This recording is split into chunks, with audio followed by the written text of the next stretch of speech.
ดีค่ะสวัสดีค่ะ ขอต้อนรับเข้าสู่ Diana's Perfume World นะคะ วันนี้มาอยู่กับพี่พอ Selection แล้วก็พี่โบวายาชิ ค่ะ สวัสดีครับ วันนี้เราอยู่ที่หัวช้างแฮร์แคช ใช่ค่ะ ใจกลางเมืองเลย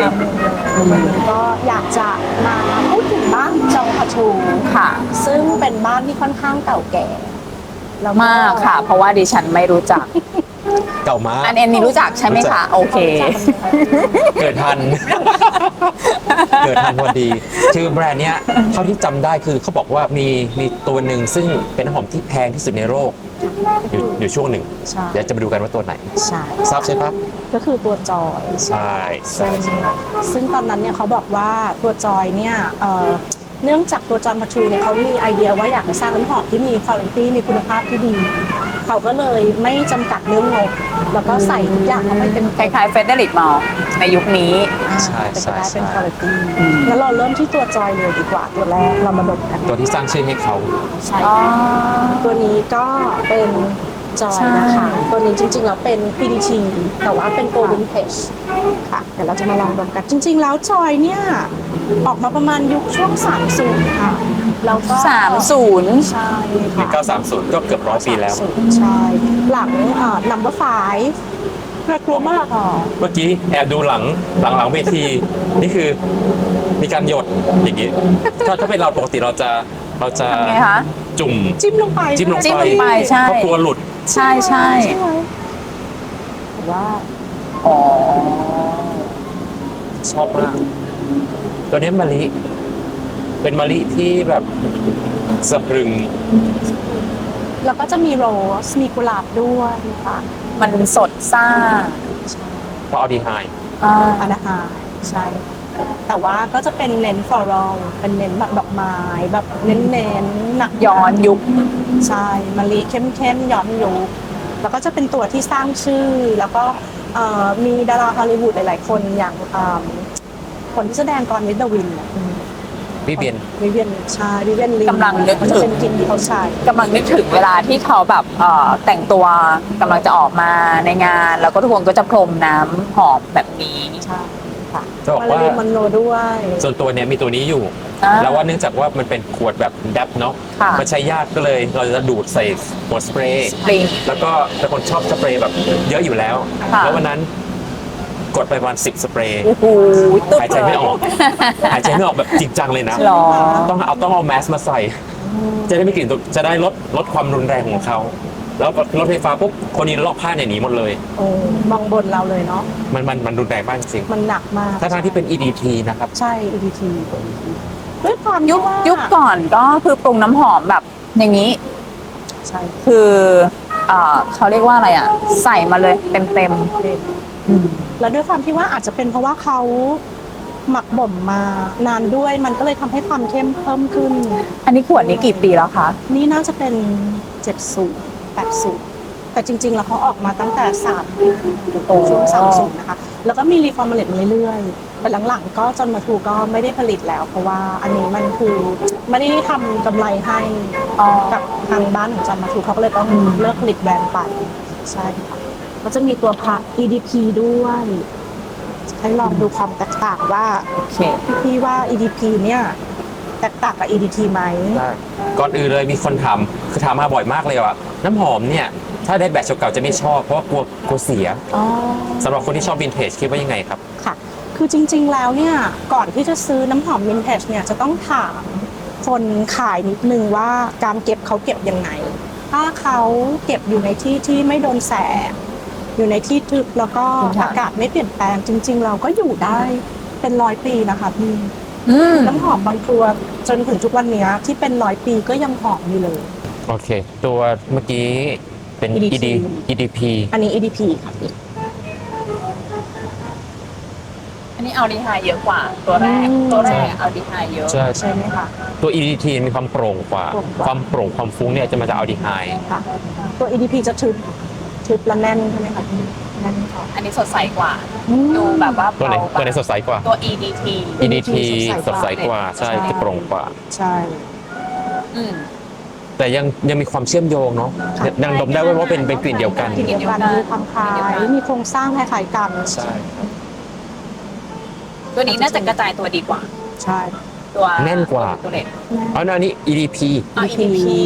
ตัว EDT กระจายกว่าใช่ไหมคะ ใช่ เพราะว่าใสแล้วก็ไม่ได้แน่นไม่ได้ทึบมาก ใช่ มีความวินเทจคลาสสิกในตัวโครงของจอยไหมคะถ้าสมมติว่ายุคนี้สมัยนี้สามารถใช้ได้ไหมในความรู้สึกดีพี่ๆสองคน อืม เราก็ใช้อ่ะ ใช้ได้ค่ะ เพียงแต่ว่ากลิ่นเนี่ยตัวว่าน่าจะใช้ออกงานเลยแหละ เป็นงานกลาง ค คื วร น จะใช้งาน มีความหรูหรา มีความหรูหรา ฟูฟ้านิดนึงจริงๆแล้วมีตัวพาฟัมด้วยค่ะ หอมนะหอมมากเลย ยังไม่ได้เปิดตัวซีลเลย ไม่แน่ใจว่าวันนี้จะสามารถ ตัวปลาฟัมเนี่ย เปิดยากมาก เปิดยาก โอ้ อะพี่ แล้วอันนี้คือตัวเข้มข้นสูง ใช่ ตัวที่มันมีความซีล เขามีซีลเอาไว้น่าจะแกะยาก น่าจะแกะไม่ได้วันเนี้ย ไม่น่าจะ เพราะว่า ออก ตอนที่เปิดเนี่ยต้องใช้มีดสกิดตัวนี้เป็นลวด ใช่ ผูกไว้แล้วก็ข้างในเป็นพาราฟิล์ม อ่า ผนึกอยู่ แล้วเวลาพี่พอลแบบว่าจะเปิดตัวซีลพวกนี้ทำยังไงให้มันเปิดง่ายขึ้นคะพี่ ก็จะเอาอย่างที่บอกเอามีดสกิด กรีดไปก่อน กรีดเลย แล้วก็เอาผ้าชุบน้ำอุ่น อ๋อ โปะรอบๆเฉพาะส่วนหัวนะครับ จะได้อุณหภูมิจะได้ไม่ไปตรงในส่วนขวดตัวน้ำใช่พอให้เขาแบบละลายอุ่นขึ้นนิดนึง ค่ะ ตัวที่เป็นพาราฟิล์มเนี่ยมันเหมือนเป็นแว็กซ์ อ่า อ๋อ เริ่มละลาย ก็จะเริ่มอุ่นแล้วก็จะค่อยๆหมุนบิดซ้ายบิดขวาบิดซ้ายบิดขวา ค่ะ แค่นั้นเองแล้ว ค่อยๆแบบว่า ค่อยๆดึงขึ้นมาเพราะมันเป็นจุกแบบจุก ดึงขึ้น จุกแหลม จุกแหลมๆลงไปอ๋อ ม ใช่ ๆใช่ เดี๋ยวกลับบ้านไปคืนนี้เลย ภารกิจคืนนี้เลย ตัวเนี้ยชอบมากเทียบกัน 3 ตัวเนี่ยไม่ระหว่างออเดอร์ทอเลตออเดอร์ปาฟอมกับปาฟอมเนี่ยจะชอบปาฟอมมากที่สุด ตัวเอ็กเซมากที่สุด เพราะว่า ใช่ไหมคะ มันแน่น แน่น มันแน่น ใช่ แล้วก็อยู่กับเราทั้งวัน ทั้งวันทั้ ได้ ง กิ คื น น เขาทั้งวันใช่ ตัวเนี้ยเขาจะเรียกว่าเป็นเพียวปาฟอมก็ได้นะเพียวเพอร์ฟูม Pure perfume ปาฟอมหรือเป็นเอ็กซ์เรก็ได้ มีความหมายเหมือนกัน จะ ซึ่ง มีความเข้มข้น concentration ก็จะประมาณ 20-40% โอ้เยอะเหมือนกันนะ 20-40%ใช่ ตัวน้ำหอมสูงเหมือนกัน น่าจะติดนาน ติดทนนาม าน กด้วย ที่บ้านตุนไว้ค่อนข้างหลายขวด แบบนี้เหรอคะ แบบขวดจิ๋วๆอย่างนี้ ก็จะเท ขวดจิ๋วอยู่แล้ว ใช่เพราะว่าจะเทลงขวดหัวสเปรย์ โอ้ ใช้แบบดับรู้สึกไม่สะใจ ใช่ นิดเดียวแดบไม่ได้ มันต้องแบบเยอะๆไปเลย โอเคตัวต่อไปนะคะ ก็เป็นตัว1,000ค่ะ 1,000 ซึ่งตัวนี้ บ เนี่ อย กว่าดิฉันไม่รู้จักเลย จองปอทู จองพาชู เพราะว่าจองพาชูเนี่ยค่ะเขาเป็นบ้านที่เกิดขึ้นหลังช่วงสงครามโลกครั้งที่หนึ่งนะคะเพราะฉะนั้นช่วงพอหลังจากที่สงครามโลกครั้งที่หนึ่งจบเนี่ยจะเป็นช่วง Great Depression ซึ่งก็จะมีปัญหาทางด้านเศรษฐกิจต่างๆ แล้วคนก็จะไม่ค่อยได้ซื้อน้ำหอม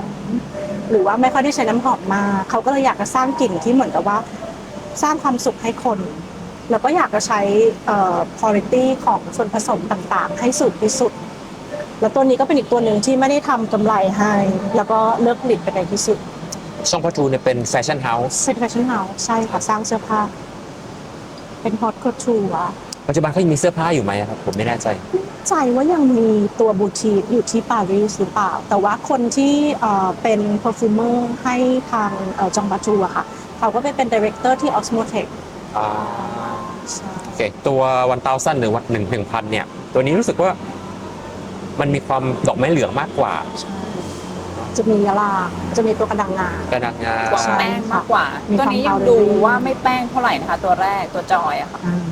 เหมือนมีออสมันพลัส ใช่ แล้วก็ยะลาออสมันพัสใช่ค่ะทำให้เหมือนแบบมันฟุ้งแล้วก็มีความดอกไม้เหลืองมากขึ้น ใช้ง่ายขึ้น ใช่ โปร่งกว่า ใช่ อาจจะตัดเรื่องของมะลิตัดกุหลาบลง ใช่ค่ะ ครับทำให้ ใช้ มีความ ง่าย โป ก ร่ ว่าง จอย เป็นฟิลแบบดอกไม้ผสมความเป็นธรรมชาติมากกว่า อืม ตัวนี้มีความเป็นแบบเอิร์ธมากกว่า ใช่ค่ะมีความเอิร์ธดี แต่ก็ยัง พาวเดอรี่มัสกี้ ฮัสกี้ด้วยใช่ ถ้าเทียบกันเหมือนตัวจอยธรรมดาเนี่ยจะเป็นงานกลางคืนงานฟอร์มอล ใช่ ส่วนตัว1000จะใช้งานกลางวันได้ ชื่อจอยเนี่ยสวย สวย กลิ่นสวย หรูหราหรูหราเลย กลิ่นสวยมาก ค่ะมีตัวพาฟาร์มก็ยังไม่ได้เปิดเหมือนกันค่ะวันนี้ เลยไม่รู้ว่าจะสามารถเปิดได้ไหม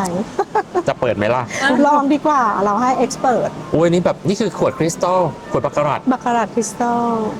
หายากมา ส ก วยมาก สายยากมากมีนัมเบอร์ นี่จะแกะยังไงคะ ฝาเขา กำลังตามล่าหาอีกตัวหนึ่งเพราะพาฟาร์มเขาจะเป็นอยู่ในเจดบอทเทิลอะค่ะ ที่เป็นตัวสีเขียว โอ้ my อันนั้นก็ god จะเป็นทรงเดียวกันกับตัวจอยพาฟาร์มแต่ ไม่ได้อะ เลย น่ากลัว ไม่อยากเสี่ยง เราอาจจะต้องใช้ ต้องใช้มีดมันต้องใช้มีด มีดกรีดเนาะ ใช่ ต้องเอาป้ายออกก่อน มันอยู่ด้านล่าง อ่า สังเกตว่ามันมี ใช่ มีลวดเลยนะครับ ค่ะ นี่ไม่ใช่เชือกเหมือนมันเป็น อ๋อ ล เหรอ วด คะ เป็นลวดใช่ไหมคะพี่ต้องตัดลวดสีทองอันนี้ออกก่อน ใช่ ใช่ ค ไห รั ม บ คะ ไม่แน่ใจ โห เห็น ไม่อยากจะตัด อยาก เน จะ อะ ตัดมาก ก็กรีด ต้องกรีดอ๋อ เสร็จแล้วก็ค่อยๆหมุน ค่อยๆหมุน ค่ะ แล้วเนี่ยจะมีเสียวขาวอันนี้นี่คือเป็นพาราฟิล อ๋อ คือป้องกันไม่ให้มันระเหยคือบางทีเนี่ยเราจะเห็นว่า อ๋อ เฮ้ยซีลแท้ๆทำไมมันถึงน้ำมันไม่เต็มขวด ค่ะ อ่า เพ ฮะ ราะว่ามันมีโอกาสที่แอลกอฮอล์ระเหยได้อยู่แล้วก็ธรรมดาเนาะธรรมดาเป็นลักษ จริง ณะของแนววิน ใช่ เทจ ค่ะถ้าเก็บของดีๆเนาะ เขาจะกลับไปเปิดคืนนี้เลย ทุกอย่างสลักคือแบบสวย ใช่ งาม ค่ะ สมัยเก่า เขาจะสลักนะคะ เขาทำขวดแก้วได้แบบมีศิลปะประณีตสวยงามมาก ขวดแก้วต่างๆ สมัยเก่า สวยมาก ไม่กล้าแกะไว้ก่อนแกะไม่ได้ นี่ขนาดขวดเล็กเนาะ ใช่ นี่คือเขาจำลองมาจากขวดใหญ่หรือว่าเขาขายแค่ น่าจะ นี้ ใช้ คะ นี้เลยเพราะเป็น หรอ มันเป็นปรับเอ็กซ์เรย์ พาฟาร์ เป็น ม ปรับฟอร์ม ใช่ค่ะแต่พาฟาร์มไซส์เดียวกันกับตัวจอยก็จะเป็นขวดสีเขียว ถ้าเป็นวันเตาซันเป็นเจ็ดหมดโชว์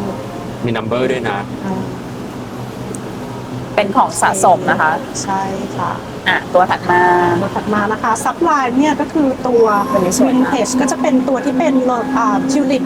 บอทเชลที่เป็นทรงดอกทิวลิปนะคะ เดี๋ยวลองตัว สวยมาก วินเทจก่อนดีกว่าพี่ลองตัววินเทจแล้วเดี๋ยวค่อยมาลองตัวโมเดิร์นว่า มันต่างกันไหมต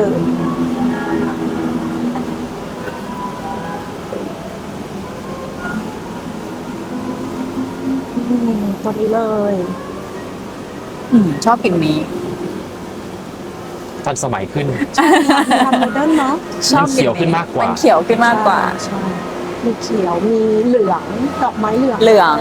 ได้กลิ่นไว เขียว โอเลต เหลือง ใบไวโอเลตขึ้นมา ใช่เป็นใบไม้ ใช้ง่ายขึ้นโมเดิร์นขึ้นเพราะว่าอันนี้รู้สึกจะปี 90 โหตัวนี้หอมมาก จะออกมาหลัง2 ตัวแรกเยอะเลย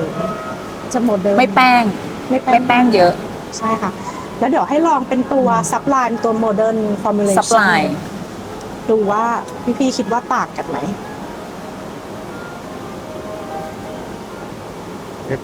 ฉีดตัวเราไปด้วยเลยชึบชึบ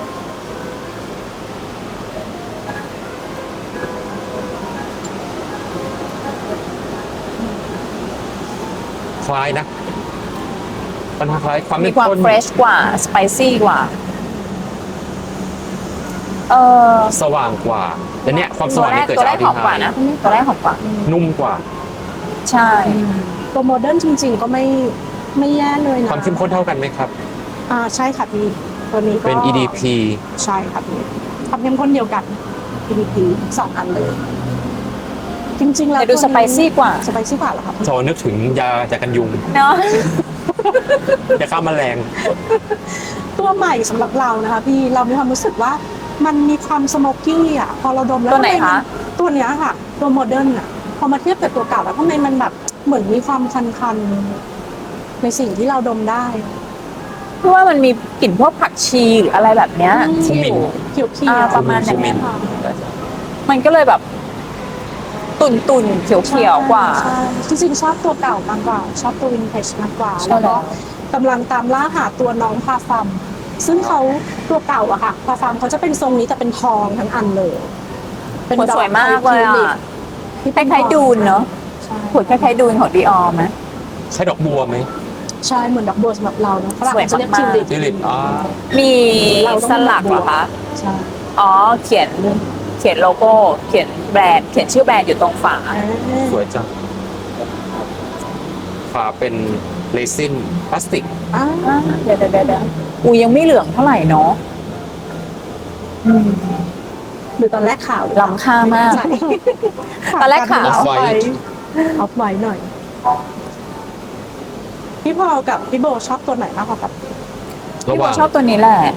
หมายถึงวินเทจกับตัวโมเดิร์นเหรอครับ ค่ะ หมดแล้วเหรอเนี่ย ยัง ยัง อันนั้นคือ ยัง แล้วเหลือนี้ อ๋อเหลือกลุ่มนั้น แต่รู้ว่า ยังไม่ได้เปิดเลย จะมี ชอบตัวไหนเหรออ่ะเดี๋ยวลอง สับลาย ไม่ชอบเลย ไม่ชอบทั้งสอง ไม่ชอบทั้งสอง จริงเหรอพี่ เป็นความรู้สึกยังไงคะพี่มัน มันมีโน้ตแอมเบอร์ที่เป็นซินเทติกแอมเบอร์ที่เรารู้สึกว่ามัน ผมไม่ชอบอยู่แล้ว มันแน่น แน่นเกินไปใช่ แน่นไปแน่นไป งั้นในระห ป ว่าง กติเป็นสายฟลอรัล ค่ะในระหว่างจอยแล้วก็วันตาเส้นกับซับไลน์พี่คิดว่า ถ้าให้เลือกตัวเดียวจะเลือกตัวไหน ชอบตัวนี้ค่ะ ชอบซับไลน์ ชอบซับไลน์ที่เป็นตัว Vintage วินเทจใช่ค่ะ ถ้าต้องเลือกจอยครับ เลือกจอย เหมือนกันค่ะพี่ในระหว่าง จอย 3 ตัวนี้เราก็เลือกจอยเหมือนกัน ชอบมากสุด จอยสำหรับพี่โบแป้งไป ใช่ สำหรับโบนะ แล้วก็มีความเก่าแก่สำหรับเรา มันก็ติดวินเทจเยอะที่สุด วินเทจเยอะสุด ใช่ ใช่ ค่ะติด แต่ถ้าโบใช้จริง ๆ ก็โบชอบตัวนี้ ก็เป็นตัวซับไลน์แล้วเดี๋ยวเรามา นั่ ตัวน คื นี้ อ เป็นโอเดอร์จอย โอเดอร์จอย เพราะว่าตัวจอยเขาก็จะมีจอยฟูโอเดอร์จอยมีหลาย ๆ ตัวที่ก็ไม่ใช่แฟนเคอร์นะคะพี่ ไม่ใช่แฟรงเกอร์ด้วย ไม่ใช่แฟนเคอร์ คนละกลิ่น เป็นตัวของเขาเลยตัวของเขาเอง นี่ เลย แปลว่าใช้ ตัวนี้ก็สดชื่นเฟรชฟรุตตี้หน่อย ออกเปรี้ยวนิดๆมันมีความซิตรัส ๆ แต่เฉยๆอ่ะ อันนี้เฉ เพ ย ราะยุค 70-80 มันจะมีการเติมเบอร์เกอร์มอสเลมอนเข้าไปทำให้มันโปร่ง ได้กลิ่นดอกไม้ละดอกไม้เริ่มมา ดอกไม้สีขาวไหมคะ แล้วก็เอาเดไฮตัวนี้ก็จะเอาเดไฮค่อนข้างชัด อืมเริ่มใช้ง่ายขึ้น ใช่ ถ้าถามว่าเข้ายุคหน่อยก็คือตัวนี้ ใช่ ที่ใช้ได้ง่ายแต่ถ้าจับมองว่าแบบอุ้ยเป็นแบบกลิ่นที่แบบ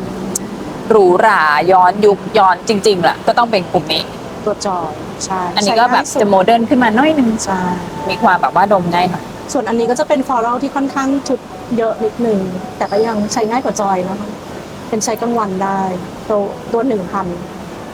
วันนี้ขอบคุณพี่พอลแล้วก็พี่โบมากนะคะ ที่ ยิน มา ดีค ให้ รั คุยกัน บยินดีครับ แล้วเจอกันใหม่ในคลิปหน้านะคะ สวัสดี สวัสดี ค่ ครับ ะ